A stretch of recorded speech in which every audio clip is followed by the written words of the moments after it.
오늘은 성도를 향한 하나님의 진심, 성도를 향한 하나님의 진심이라는 말씀 제목으로 함께 은혜를 나누겠습니다. 우리는 마음을 다하는 것을 진심 이렇게 표현합니다. 여러분, 진심은 사람을 감동시키죠. 조그만한 선물이어도 그 안에 진심이 담겨 있으면 선물의 크기와 상관없이 받는 사람은 감동을 합니다. 여러분, 어떻게 보면 아무런 도움이 되지 않는 손길 같지만 때로는 정말 사람의 손을 한번 이렇게 꼭 잡아주는데, 잡아주는 사람의 마음 안에 그 사람을 향한 진심이 담겨 있으면 그냥 한번 손 잡아주는 것으로도 사람은 힘을 얻습니다. 때로는 여러분, 사람에게 그냥 말 한마디 던져주는 겁니다. 당신도 잘 극복할 수 있을 겁니다. 당신도 이런 어려운 상황들을 잘 이기고 다시 일어날 수 있을 것입니다. 여러분, 진심을 다해서 말할 때 여러분, 그 진심의 말은 때로는 상대방의 마음에 그 어떤 것보다 힘이 되고 일어날 수 있는 발판이 될 수 있다는 거죠. 여러분, 그래서 우리는 진심이라는 것들을 굉장히 중요하게 생각합니다. 저는 전통교회를 목회해야 한다는 비전을 가지고 전통교회들을 다양하게 실은 경험하면서 연구를 했습니다. 그런데 제가 경험했던 전통교회의 특징들이 동일한 특징들이 있었습니다. 그건 뭐냐면 교회가 2,000, 3,000명으로 부흥할 때 대부분 어떤 한 목회자가 가령이면 200명대나 300명대의 교회를 2,000이나 3,000까지 부흥을 시키는 그런 목회자들이 나왔다는 겁니다. 그러면서 그런 목회자들을 통해서 교회가 2,000명, 3,000명의 교회로 부흥하고, 그래서 이제 그런 숫자를 유지하는 교회가 되기도 하고, 때로는 더 이제 교회가 부흥하는 그런 교회들을 경험하는데요.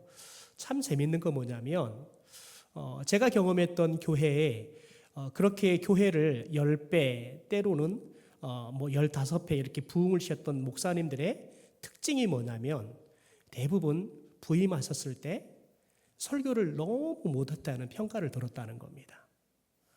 그래서 설교를 못한다는 평가를 들어서 목사님이 정이 가지 않는 거예요. 설교를 하고 났는데 아유, 목사님이 그 설교를 못합니까? 아유, 우리 목사님은 설교를 하면 은혜가 하나도 없어. 이런 소리를 들으면 여러분, 목사는 성도에게 설교할 만한 마음이 없어져 버립니다. 왜냐하면 내가 아무리 준비해 설교를 해도 성도들은 잘 듣지 않고 또 불평할 건데, 그러면 자연스럽게 설교를 준비하는데 정말 어렵습니다.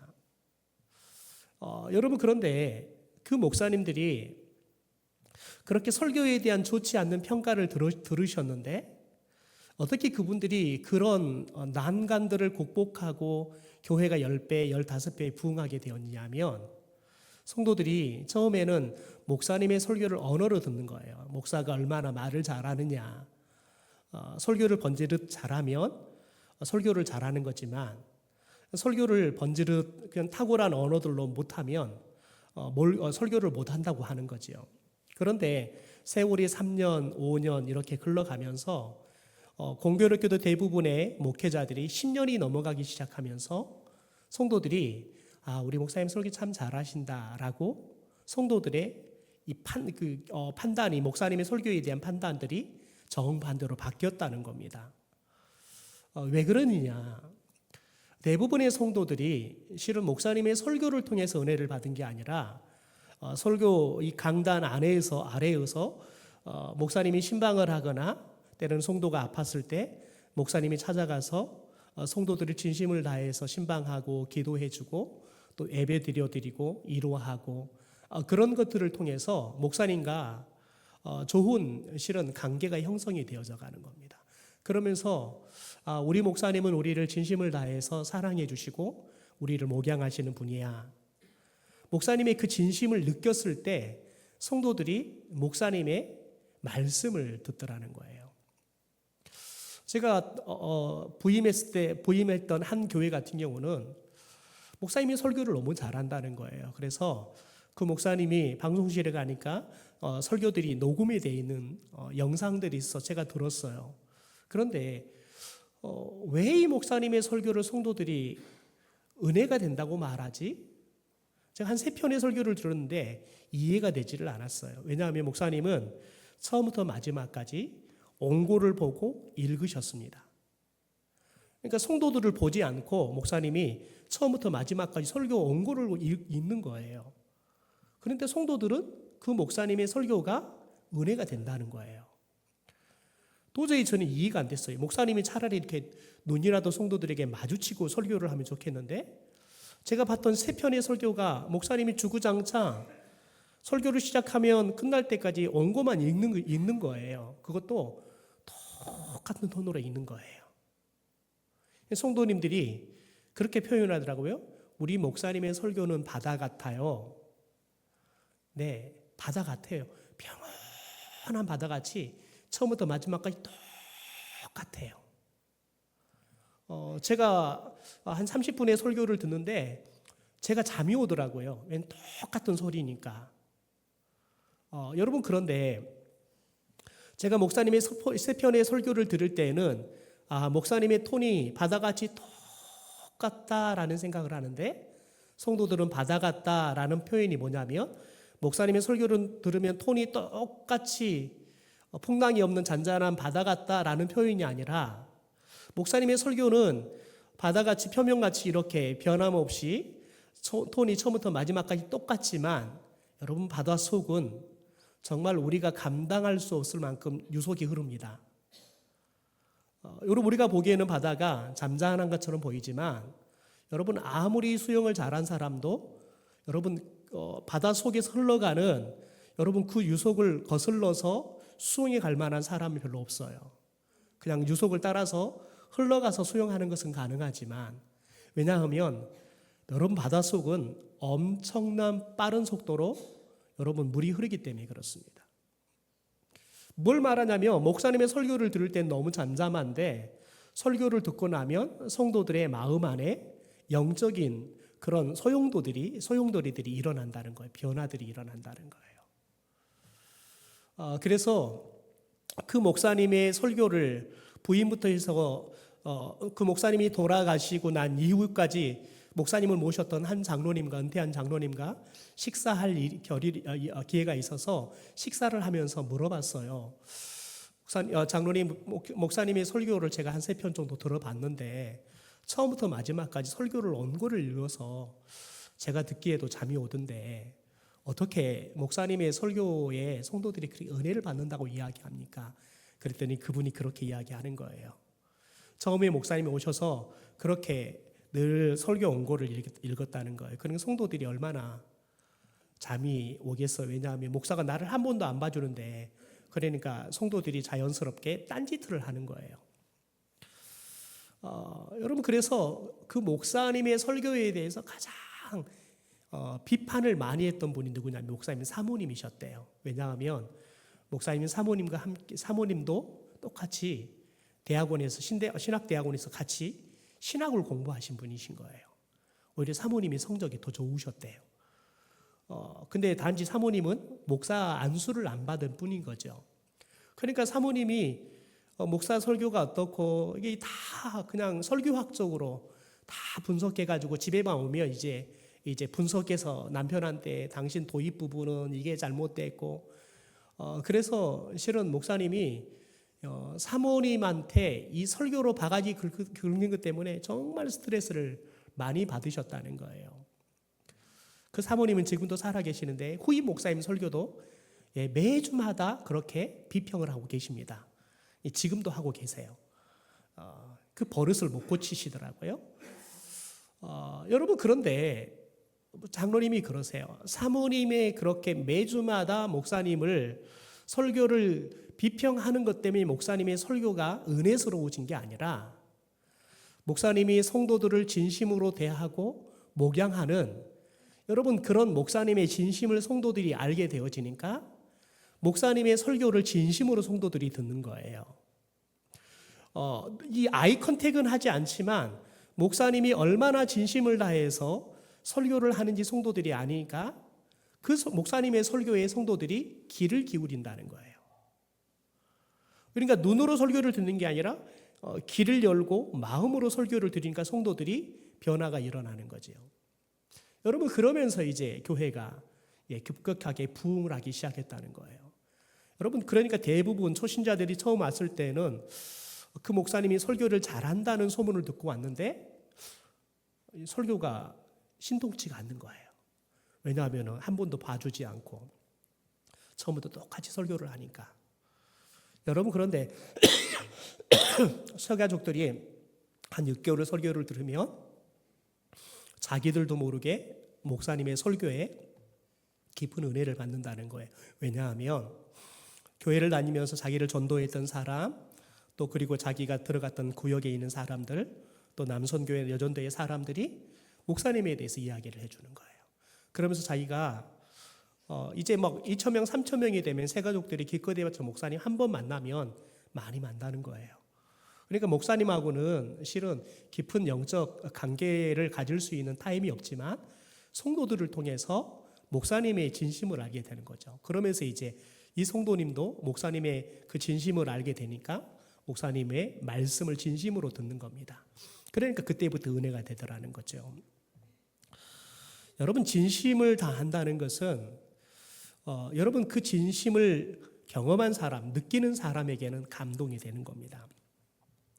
여러분, 오늘 본문에 하나님께서 이스라엘 백성들을 향해서 하나님이 할 수 있는 마음을 다한 진심으로 이스라엘 백성들에게 말씀을 주고 있습니다. 여러분, 그래서 이 하나님의 말씀은 이스라엘 백성들에게 말로는 형용할 수 없을 정도로 감동이 되는 말씀입니다. 우리 10절의 말씀을 같이 한번 읽어볼까요? 같이 읽죠. 시작. 이방인들이여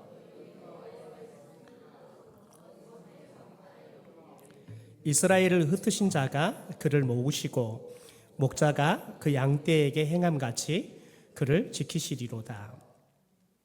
여러분, 하나님께서 이스라엘 백성들을 향해 하나님의 진심, 하나님의 진솔한 마음을 드러내시는데 누구를 통해 드러내냐면 이방인들을 통해서 이스라엘 백성들에게 하나님의 진심을 드러내신다는 겁니다. 그러니까 이방인들로 하여금 이스라엘 백성들에게 하나님의 말씀을 전해주는 애언자의 역할을 하나님께서 한다는 거죠. 그래서 오늘 10절에 이방인들이여 여호와의 말씀을 듣고 라고 말합니다. 그러면서 하나님이 어떤 말씀을 하냐? 먼 섬에 전파에 이르기를 이스라엘을 흩으신 자가, 하나님이 말하신 거죠. 그를 모으고 목자가 그 양떼에게 행함같이 그들을 지킨다. 이 말씀을 전해주라는 거예요. 여러분, 생각해 보십시오. 이방인들은 하나님을 안 믿는 사람들입니다. 그런데 하나님은 하나님을 믿지 않는 이방인들에게 하나님의 말씀을 들려주고 그들을 통해서 이스라엘 백성들에게 하나님의 그 진심을, 그 하나님의 말씀을 전해주라는 거예요.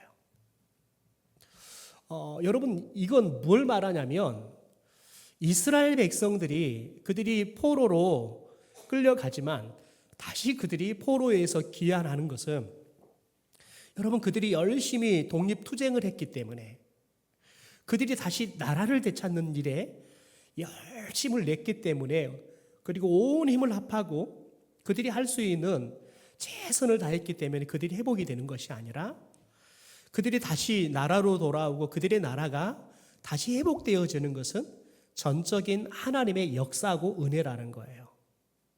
여러분, 그런데 하나님께서 이런 역사, 이런 은혜들을 누구를 통해 지금 이스라엘 백성들이 들려주고 있는 겁니까? 하나님을 모르는 이방인들을 통해서. 여러분, 그러니까 한번 가만히 보십시오. 그들이 바벨론에 의해서 나라를 빼앗깁니다. 그리고 바벨론 나라로 그들이 포로로 잡혀갑니다. 그리고 70년의 노예 생활을 합니다. 여러분, 그런데 이 바벨론이 바사, 페르시아, 지금 말하면 이란에 의해서 이 바벨론이 멸망을 합니다. 여러분, 그리고 이 바사 왕국의 고레스라는 왕이 여러분 그렇게 이 바벨론을 정복하고 보니까 그 안에 누가 있어요? 이스라엘 백성들이 있는 겁니다. 여러분, 이 고레스가 칙령을 내려요. 이스라엘 백성들은 다시 고국으로 돌아가라. 여러분, 왜 이 고레스가 이스라엘 백성들을 돌려보내는지 성경은 기록되어 있지 않아요. 이유는 딱 한 가지예요. 하나님께서 말씀하셨기 때문에 그렇습니다. 여러분, 고레스는 이방인입니다. 그러니까 정말 하나님께서 오늘 말씀하신 것처럼 이스라엘 백성들이 포로에서 기한에서 다시 자신들의 나라로 돌아가고 이 나라가 다시 원래 하나님이 주셨던 그런 가나안 땅으로 회복되어지는 것은 그들의 열심, 그들의 부지런함, 그들의 영민함 이런 것 때문이 아니라는 거예요. 하나님께서 그들에게 약속하셨던 말씀이 이루어지는 거예요. 오늘 하나님이 그것을 이야기하는 겁니다. 여러분 보십시오. 그래서 이스라엘 백성들이 포로에서 돌아가잖아요. 그러면 이제 곡식과 새 포도주와 양, 소떼를 기뻐하면서 그들의 심령이 물된 동산 같아서 다시는 근심이 없대요. 여러분 생각해 보십시오. 그들이 포로에서 돌아가면 뭐가 있나요? 없습니다. 성전도 성벽도 다 무너지고 없습니다. 여러분, 그런데 하나님께서 그들을 포로에서 돌려보내는 것도 하나님의 전적인 은혜고, 또 그들이 그곳에서 여러분 곡식과 새 포도주와 양, 소떼를 이루면서 그들이 기뻐하며 살게 하는 것, 또 그들의 심령이 물된 동산 같아서 근심이 없는 삶을 누가 살게 하냐면 그들의 부지런함이 아니라 하나님께서 그들에게 은혜를 주시고 축복을 주셔서 그렇게 살게 하겠다는 거예요. 여러분, 그런데 우리는 착각합니다. 저와 여러분이 열심을 내고 부지런하고 여러분 먹을 것 안 먹고 열심히 모으면 우리들이 그런 삶을 살게 될 것이다. 네, 여러분, 그런 삶은 하나님이 우리 가운데 주시는 일상의 축복들이 있을 때에는 그런 사람들이 사라질 수 있습니다. 여러분, 그런데 여러분 먹을 게 없는데 뭘 안 먹고 여러분 뭐하요? 없어요. 하나님께서 여러분 새끼 먹을 것 두 끼만 먹고 한 끼를 먹을 수 있도록 세 끼를 주셔야지요. 가능하지요. 제가 지난주에는 캄보디아 선교사님께서 캄보디아 현지 선교 현지의 상황에 대해서 보내고 기도 요청을 하는 메일이 왔더라고요. 그래서 열어봤더니 정말 캄보디아 상황은 정말 절망이더라고요. 여러분, 캄보디아는 대부분 오토바이를 가지고 뚝뚝이로 만들어서 그걸로 이제 사람들을 우리나라 택시처럼 실어 나르면서 그거 갖고 먹고 사는 사람들이 참 많습니다.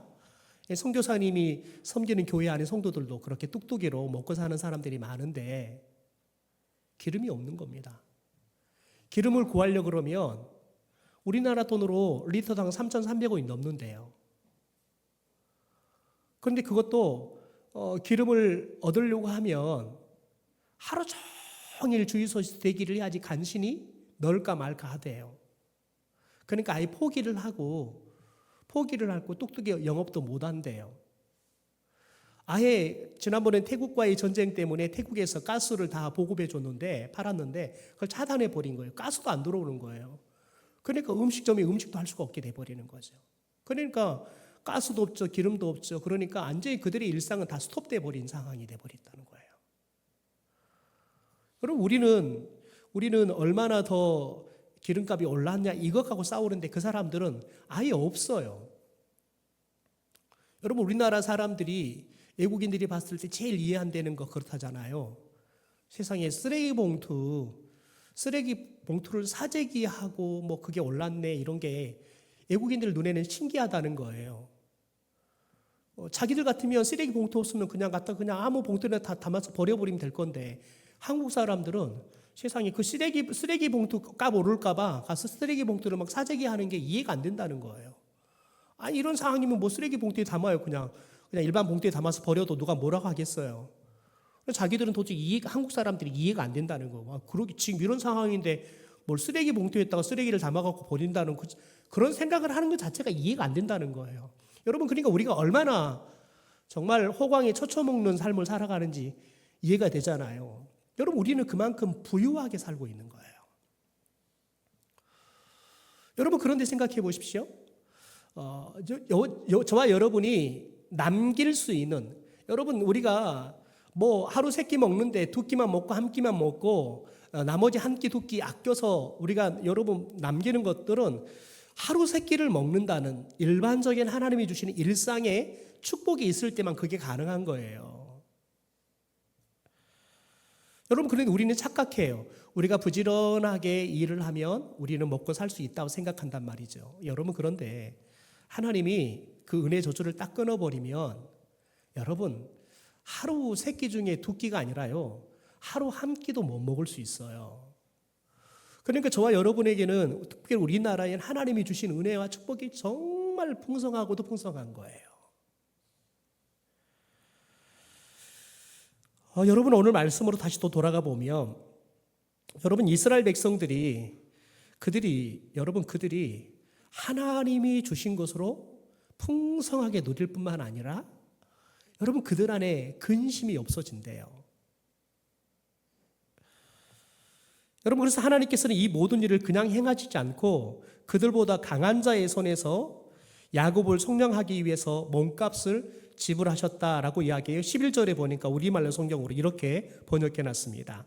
우리 같이 한번 읽어볼까요? 시작. 그래서 야곱의 몸값을 지불했고 저보다 강한 자의 손에서 그들을 구속했기 때문이다.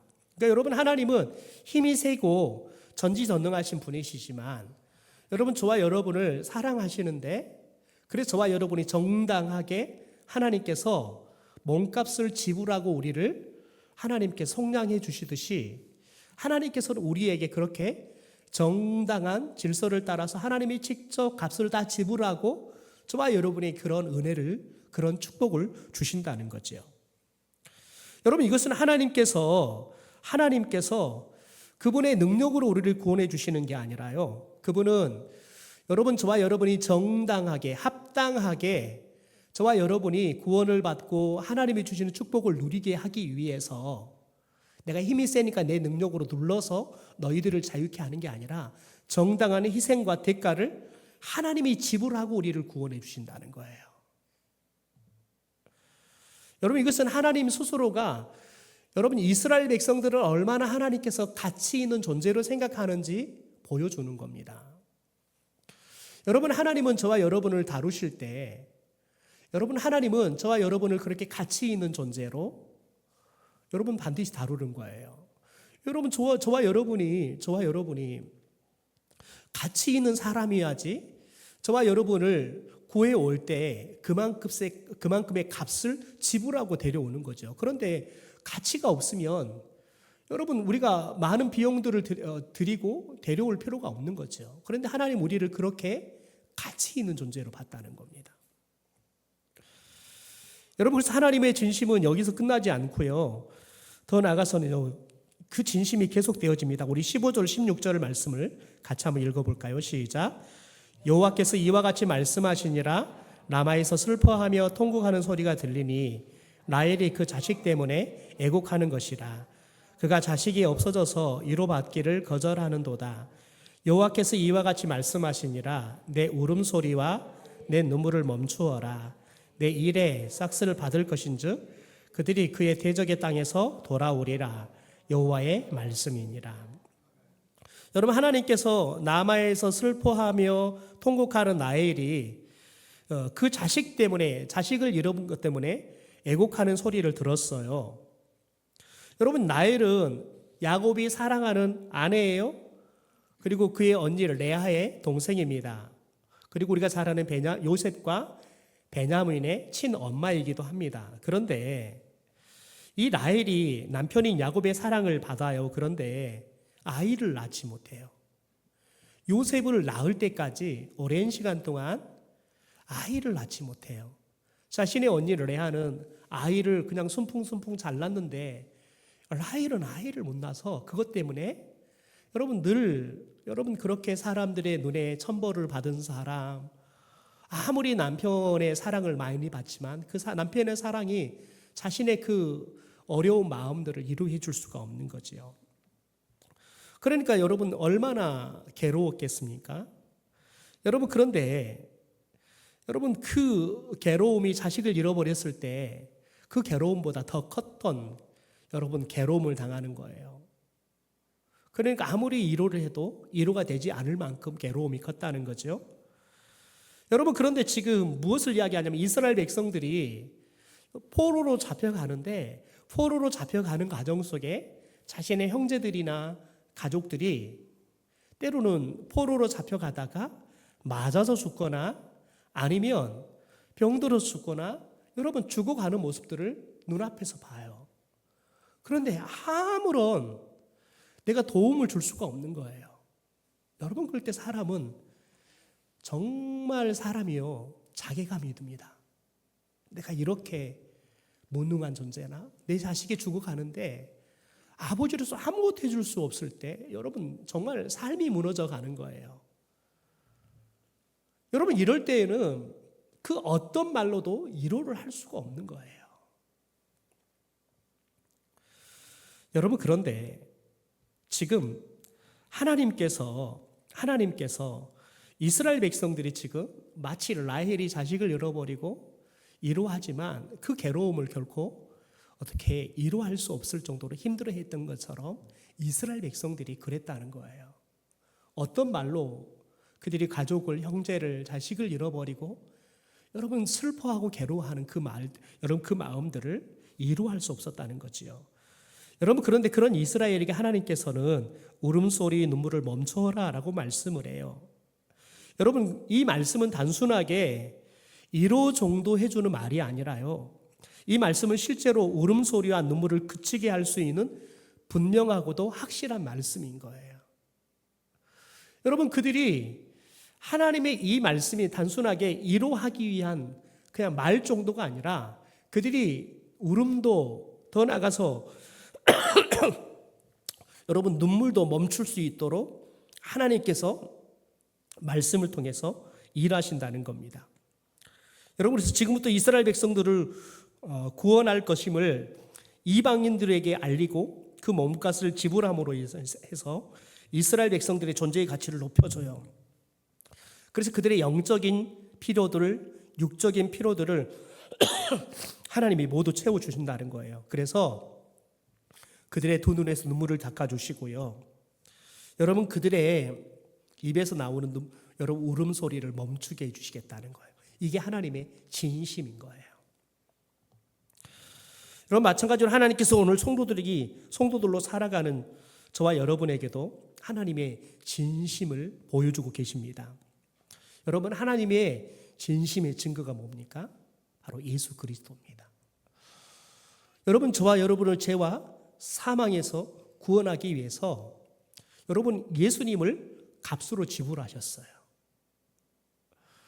여러분이 아무리 사랑해도 내 자식 하나뿐이 없는 이 자식을 여러분 죽음에 내어놓고 구원할 수 있는 사람이 누가 있겠습니까?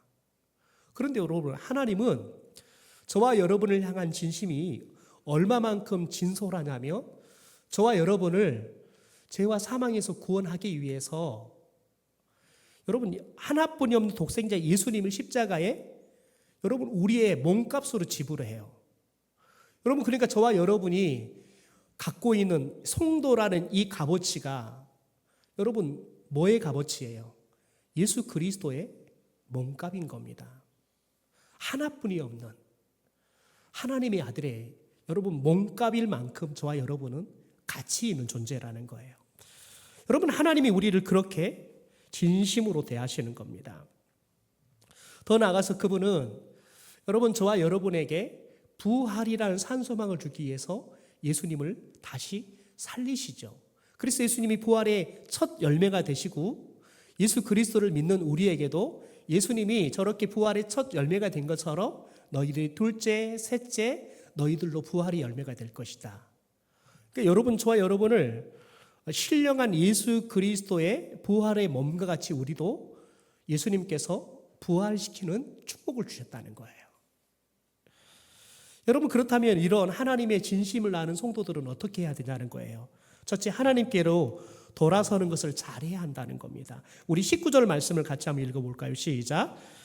내가 돌이킨 후에 뉘우쳤고 내가 교훈을 받은 후에 내 볼을 쳤사오니 이는 어렸을 때 치욕을 짐으로 부끄럽고 욕됨이니이다 하도다.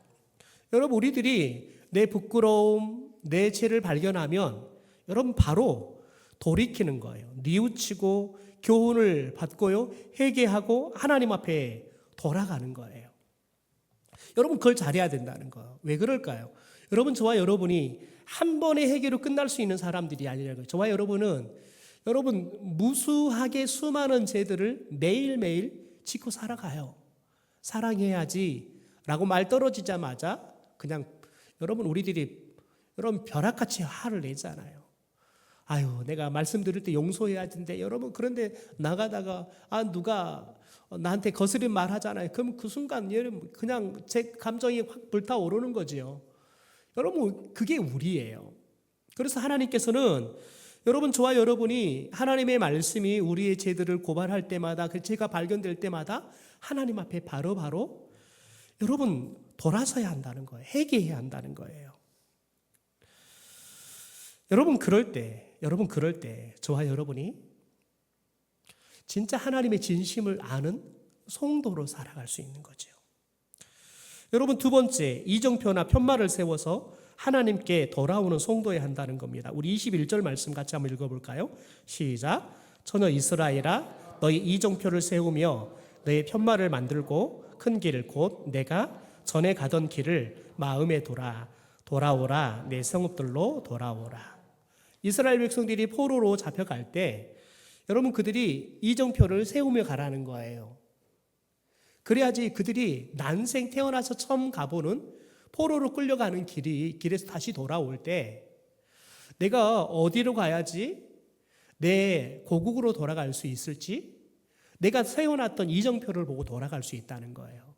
그래서 저와 여러분이 포로로 끌려가면서 내가 다시 하나님이 주셨던 저 가나안 땅으로 돌아갈 수 있는 이정표, 더 나아가서 여러분 편말을 만들고 세워라는 거예요. 여러분, 오늘날 저와 여러분이 하나님이 세워라 주시는 이정표 편말이 뭘까요? 저와 여러분이 다시 하나님이 주시는 축복의 자리, 믿음의 자리로 저와 여러분이 믿음을 잃어버려서 포로로 끌려갔다가 다시 믿음의 자리로 돌아갈 때 저와 여러분이 무엇을 보고 돌아가야 되는데, 여러분 그 이정표와 편말이 뭐냐는 거예요. 여러분, 그게 예배예요. 그게 기도이고 그 말씀인 거예요. 여러분, 저와 여러분이 믿음을 회복할 수 있는 건 뭐냐면, 그래서 믿음의 자리로 돌아갈 수 있는 건 뭐냐면 하나님의 말씀으로 돌아가는 거예요. 왜요? 말씀을 들을 때 저와 여러분이 그 말씀 속에서 길을 발견할 수 있기 때문에 그렇습니다. 여러분, 그 말씀이 우리에게 믿음이 돼요. 그래서 믿음을 회복시키는 거예요. 여러분, 말씀을 들을 때 하나님의 뜻을 우리들이 분별할 수 있어요. 그래서 그 하나님의 뜻에 순종하는 삶을 통해서 하나님이 주셨던 믿음의 길들을 우리가 다시 걷게 되는 거죠. 여러분, 그래서 저와 여러분이 믿음을 잃어버리는, 그래서 죄를 짓는 삶을 살아갈 때, 그래서 반드시 하나님의 말씀이 있는 예배의 자리로 올 때 우리의 믿음이 다시 회복될 수 있는 거예요. 그리고 여러분, 이 예배는 저와 여러분이 다시 믿음을 회복할 수 있는 이정표 같은 거예요. 편말 같은 거예요. 더 나아가서 여러분, 우리 예배를 드리다가 시험 든 사람들이 있어요. 예배를 드리다 시험 든 사람도 여러분 그 시험에서 다시 돌이키고 믿음을 회복하려면 뭘 해야 할까요? 예배의 자리로 돌아가야 돼요. 여러분, 저와 여러분이 예배자로 하나님을 예배할 때는 시험을 들 게 별로 없어요. 대부분 예배를 돕는 일을 하다가 시험이 들어요. 여러분, 그럴 때에는 저와 여러분이 예배자로서 하나님 앞에 나아가야 돼요. 그럴 때 여러분, 그 예배가 나를 회복시킬 수 있는 거예요. 여러분, 저와 여러분이 매일 하나님의 말씀을 큐티하는 거예요. 말씀을 여러분 통독하는 거예요. 여러분, 그럴 때 여러분 그 말씀이 우리의 등불이 될 수 있는 거예요. 더 나아가서 저와 여러분이 기도할 때 저와 여러분이 돌이켜서 갈 수 있는 힘이 생겨요. 왜냐하면 기도할 때 성령은 우리 가운데, 그분의 권능을 우리 가운데 기름 부어주기 때문에 그렇습니다. 여러분, 그래서 저와 여러분이 기도할 힘이 없으면 뭐 해야 돼요? 기도해야 돼요. 기도할 힘이 없는데 기도해야 돼요. 여러분, 우리가 기도할 힘이 없잖아요. 그 말은 뭐니? 소리 내어서 기도할 힘이 없다는 거예요. 여러분, 그럼 어떻게 하겠어요? 소리 내지 말고 생각으로 기도해야죠. 마음으로 기도해야죠. 주님은 저와 여러분의 마음, 저희 생각을 다 듣고 읽고 계시기 때문에 그렇습니다. 여러분, 그래서 저와 여러분이 예배의 자리를 놓치지 않는 것, 말씀을 놓치지 않는 것, 여러분 기도를 놓치지 않는 것, 그것이 저와 여러분이 다시 거룩한 믿음의 자리로 돌아갈 수 있는 유일한 이정표고 편말이기 때문에 그렇습니다. 그래서 기억해야 합니다. 저와 여러분 오늘 이렇게 예배 드리는 거 뭐냐면 우리의 삶에 이정표를 또 세우는 거예요. 편말을 세우는 거예요. 그래서 우리들이 예배를 드리고 일상의 자리에 돌아갔다가 우리들이 시험이 들고 불순종해서 우리들이 하나님으로 떠났지만 다시 우리를 돌아오게 하는 거 뭐냐면 그 이정표고 편말인데 바로 예배의 자리라는 거예요. 여러분, 사람은 여러분 예배를 드릴 때 여러분 그때 하나님을 만날 수 있는 거예요. 여러분, 우리가 말씀을 들을 때 그 말씀이 우리의 생명이 되는 거예요. 힘이 되는 거예요. 때로는 위로가 되고요. 일어설 수 있는 우리를 잡아 일으키는 하나님의 손길이 되는 거죠. 그러므로 여러분, 저와 여러분이 예배라는 이정표, 말씀이라는 편말, 저와 여러분이 기도라는 여러분 이 분명한 영적인 능력들을 날마다 세우고 살아가기를 소망합니다.